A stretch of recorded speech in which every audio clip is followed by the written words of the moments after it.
Hey guys! Due to a series of unfortunate events, I now have a ton of sedum burrito cuttings, and I thought I would do a little experiment on propagating them. There's three ways you can propagate succulents. Most people do it via soil, which I've already set up here. So I have just damp soil. It's just my usual mix, it's potting mix, bark, charcoal, perlite, and a little bit of sand actually, because it is the soil that I repotted the mother plant into. And I've just laid the cuttings on top, and they will sit outside in the shade, and I'll just spray them whenever they sort of start to dry out a little bit on top. So that's the way I usually do it as well. The other way that I've seen people do it online is jar or glass of water, piece of cling wrap, cling film, glad wrap, whatever you want to call it. Stick it on the top. I've got an elastic band for good measure. And then I think for this one I'm only going to use quite big ones, because otherwise they might fall through into the water. So a little slit, bigger cut than that. And you want it sitting above the water, you don't want it actually sitting in the water. I've never done this method before, so I will be super interested to see how this one goes, especially compared to like the others, because I mean the soil is kind of really easy. You don't really have to think about them, you don't really have to check on them. They just do their own thing.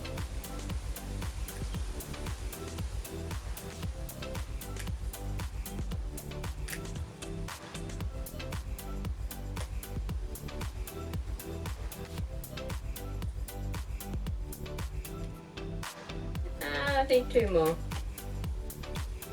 That's a good one. So there you have it. They're not touching the water, they're just above it. And I'll just leave them on my kitchen windowsill where they get indirect bright sunlight for most of the day. Now my third method is going to be putting some in my propagation box. I don't have much in here at the moment. I have a couple syndapsis. I've got some creeping fig actually, and some syndapsis wet stick cuttings that have been in there for so long, it's not funny.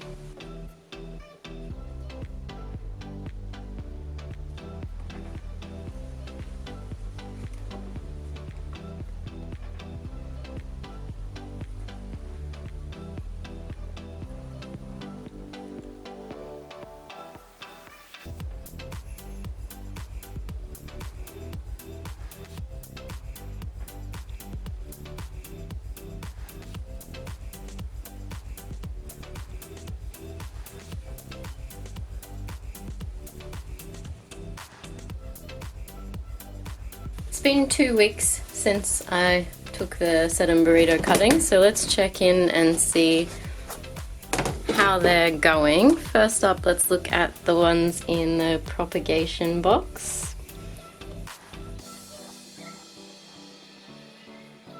Not really any roots on that one. No roots on that one. No roots on that one. There's a little root on that one. There's a root on that one. Ooh, that's a big one.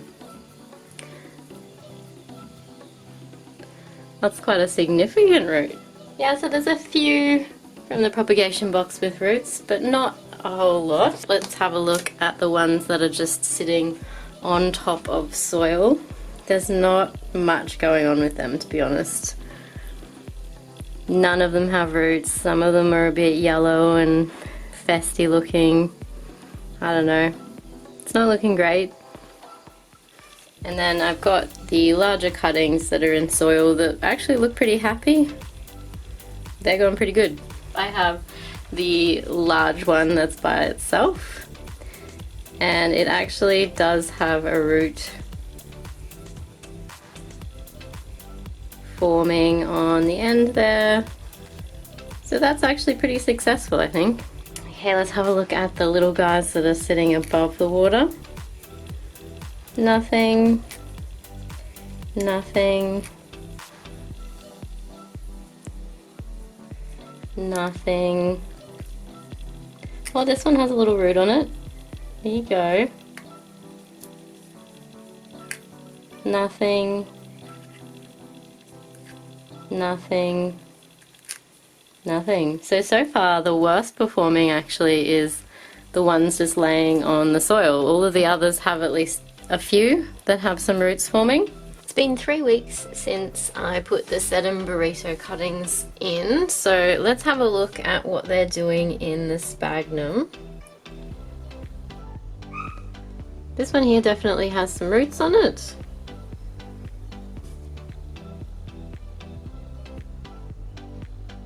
Again, root growth on that one. Some root growth on that one. So a lot more action compared to last week. All of them seem to have at least some roots. This one actually has none. No roots on that one. But we're starting to get roots in the sphagnum moss. Next up we have the water propagated ones. So the little individual ones are going crazy, to be quite honest. They are quite rooty compared to the sphagnum ones. It looks like pretty much all of them have roots and the start of a new little plant on them.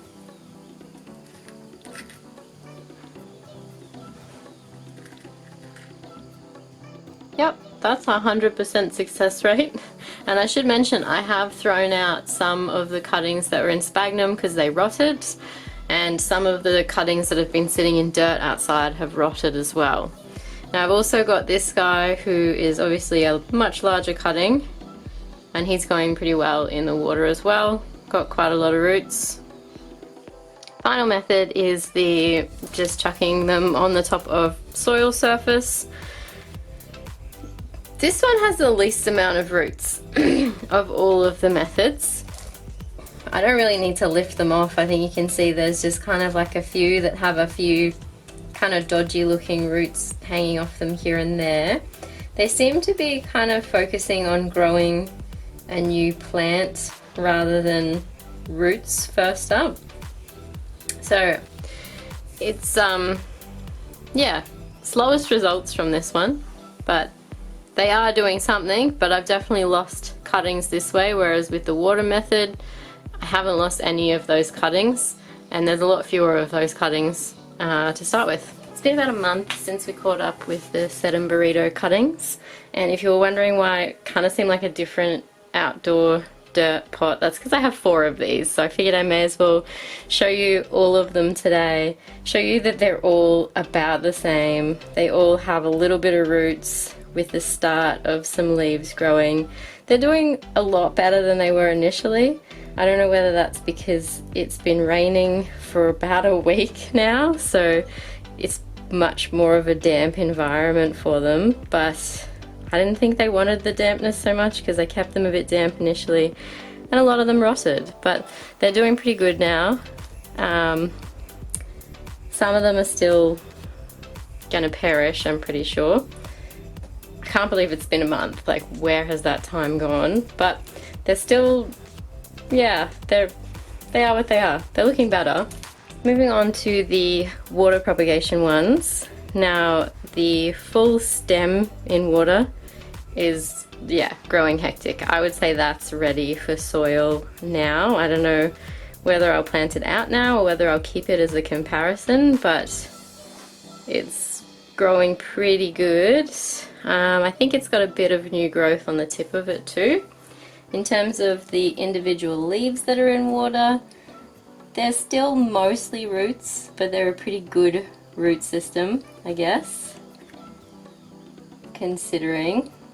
But a couple of them have a few little lobes on them. I would say now the soil seems to be catching up with the water propagated ones, which is weird. I'm weirded out by that. But anyway, finally, let's have a look at what the ones in the propagation box are doing. This is a little bit more full than it has been before. That one has hardly anything going on. Bit sad, that one particularly. That guy has a really good root system. Not really any new leaves forming though. Again, really good roots. Not much going in the way of leaves. Really good roots, no leaves. So it seems like the ones in the propagation box are mostly focusing on their root system. This guy has a few roots and a little nubbin, the start of some leaves. They haven't really rotted in here. I had a few that rotted initially, but since then I haven't really lost any. So it's been 4.5 weeks now since I first started this experiment, and as you can see, the soil ones are now looking great. They literally turned around in the last week and a half. They were trailing at the start, but now they're all doing really well. That one there looks like it might be, yeah, that one's rotted, but I've lost some of them along the way, but this is still an excellent way to propagate these guys in my opinion. So next up I have the ones in water, and I did end up leaving this guy in here, and as you can see, tons of roots on that one. The ones that I plonked straight in soil that were full stems like this are the ones I used for the Christmas decorative pot video, so they rooted just as well as this one I reckon, but they're in soil, so much easier. If you're gonna do a stem, I reckon just jam it straight in soil. Skip this step, I think it's really unnecessary.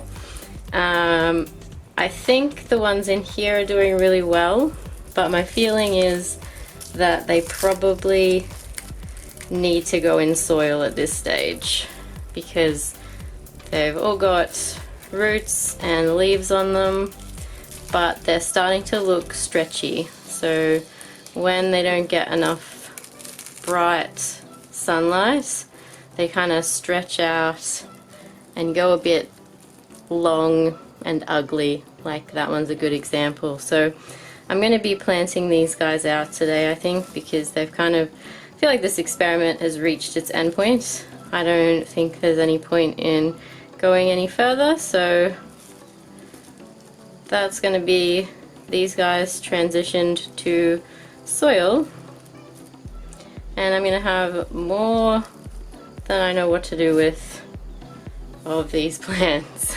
Okay, the final set are the ones from the sphagnum propagation box. Ironically, after my last video when I said none of these had rotted, quite a few of them rotted. So they've really reached their end point in here too. You know, a lot of them have roots on them, but not a lot of them have actually started to grow actual leaves. So I feel like that kind of makes this the worst way to do these guys, because they're the furthest behind of any of the compared to the other cuttings. They have roots, but they don't have any leaves. So all of the others have roots and leaves. So I definitely wouldn't bother putting any of these. Oh, that one's got a couple little leaves. It's definitely not really worthwhile when you consider you can just sprinkle these leaves on top of soil. Keep them a little bit dampish, mist them occasionally, and you have a whole new plant with very little effort. These are so far behind any of the others that it's ridiculous. I think in future my favorite technique would be snipping off a whole stem, breaking off the bottom ones, jamming the whole stem into the soil, and then just sprinkle the leftover ones from the base of the stem around it. Anyway, that's it for this video. Thanks guys so much for watching, and I hope you tune in next time. See ya!